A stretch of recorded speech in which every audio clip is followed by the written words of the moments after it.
திருப்பரங்குன்றத்தில் நீ சிரித்தால் முருகா திருத்தணி மலை மீது எதிரொலிக்கும்.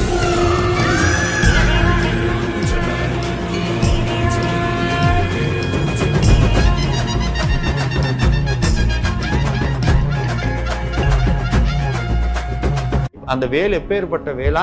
திருத்தணியில் உதித்தருளும் ஒருத்தன் மலை விருத்தன் என் உளத்தில் உரை கருத்தன் மயில் நடத்து குகன் வேலு. என் வாழ்க்கை எதுனால நடக்குதுன்னா என்னுடைய எண்ணங்கள்னால் நடக்குது. முழுக்க முழுக்க எண்ணத்தினாலதான் வாழ்க்கை நடக்குது. அந்த எண்ணத்தை முருகனா மாத்தணும், முருக பக்தியா மாத்தணும்னா வாழ்க்கை சிறக்கும். அதுக்கு ஆதாரமா இருக்கிறது வேல்.